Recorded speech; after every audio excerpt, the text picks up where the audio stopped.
Erin was in trouble. She had no money, no job, no husband, and 3 young children.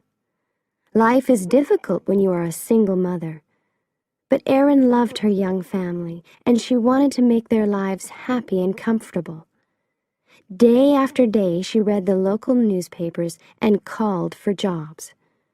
But every phone call and every interview was unsuccessful. It was time to try something new. Erin visited her lawyer, Ed Mastery. "I'm smart, I'm hardworking, and I'll do anything," she told him. "Please give me a job."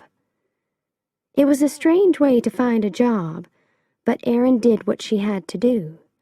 She wanted to be a good person and a good mother. Erin was not like the other office workers.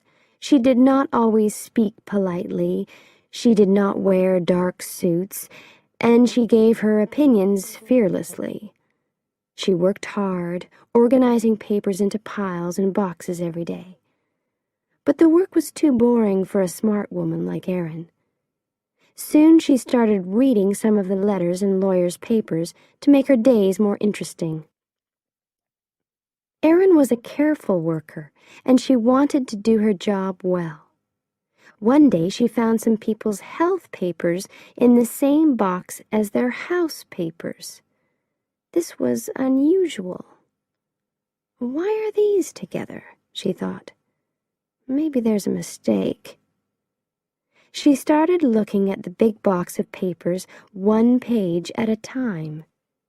It seemed that a large electricity company, Pacific Gas and Electric Company, PG&E, wanted to buy hundreds of houses in the small town of Hinckley, close to their electricity station.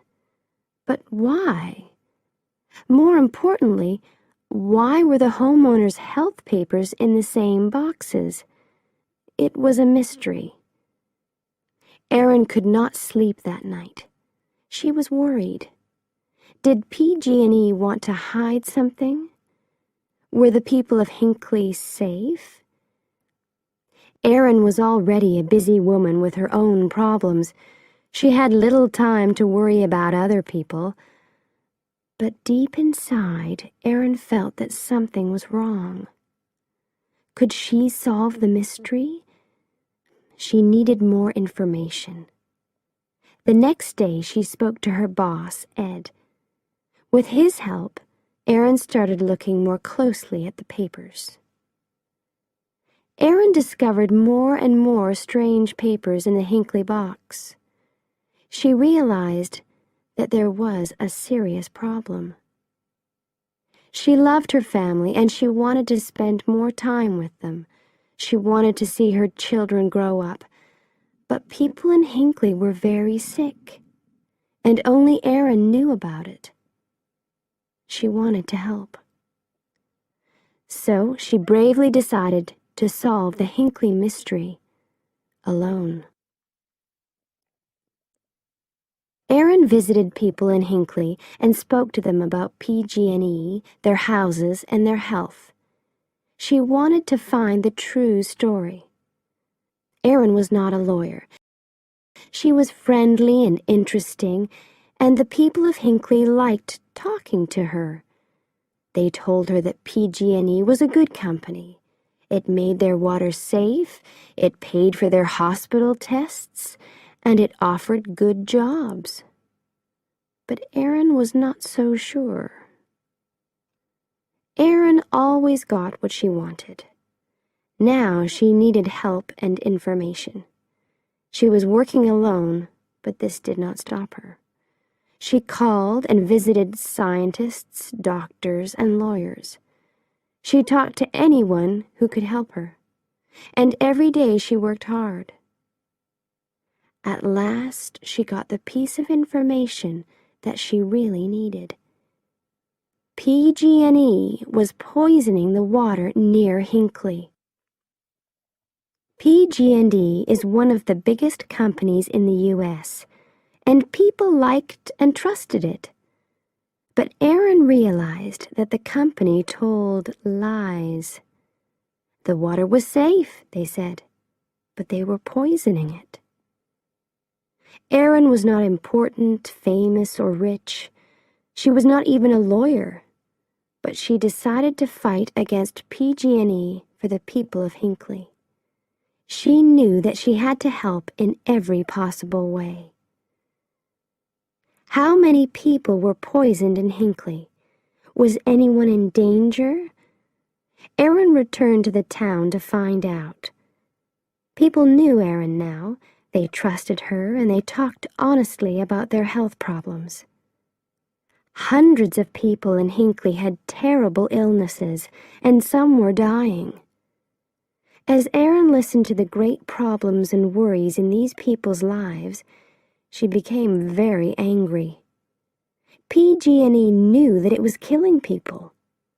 It was expensive to clean the water from its electricity station, so the dirty water ran into Hinckley's river and drinking water. Now the company wanted to buy the houses and keep the secret. It was not worried about the people who became sick. It was worried about possible payments to those people. Money was a big problem for Ed Massery, too, at this time. Erin's work was important, he knew that. But lawyers only get paid when they win. It was almost impossible for a small local law office to win against PG&E. Ed was afraid. But he was a brave man, too.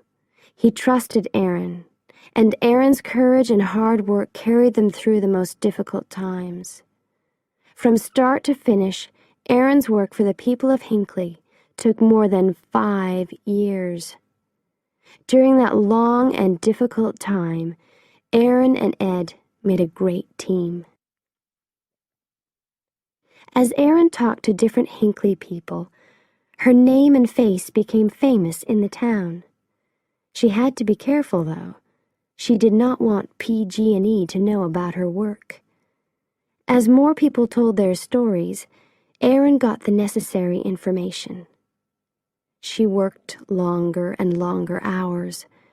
She still had a family to look after, too. Her body and mind were tired, but she knew that quick action was important. Finally, it was time to fight PG&E. Erin and Ed sent 634 notices for lawsuits from their small office to the large, expensive offices of PG&E. It was brave, but was it crazy? PG&E was a dangerous enemy. Was this the end for Ed's company? When PG&E received the notices for the lawsuits, its lawyers immediately realized the danger. The sick people of Hinckley wanted a lot of money from the company. More lawyers were brought in on both sides. The lawsuits were too big for Erin and Ed alone. But Erin continued to work on them. The Hinckley people were her friends now. She truly loved them, and she knew more about their lives and problems than anyone. So Erin, Ed, and the lawyers from other companies worked together to do their best for the people of Hinckley. After months of hard work, important lawyers in expensive clothes filled a small courtroom. PG&E bosses sat quietly in their chairs, trying not to look worried. Erin was nervous and excited. She thought about her friends in Hinckley, and she remembered the long years behind her. As the judge spoke his final words, she listened silently. PG&E had to pay $333 million to the people of Hinckley. It was the largest amount of money for this type of lawsuit in the history of the United States. This also gave hope to other ordinary people and small law offices. And when PG&E stopped poisoning the water at Hinckley, hundreds of people's lives were saved. After their fight against PG&E, Erin and Ed had enough money to stop working forever. But today, Erin is still working for Ed's office. She is not a lawyer. She always liked to do things her own way, and she has not changed. But her health, her family, and the people of Hinckley are more important. Today, she works for other ordinary people who are fighting against big companies. Her courage and hard work continues to help people and save lives.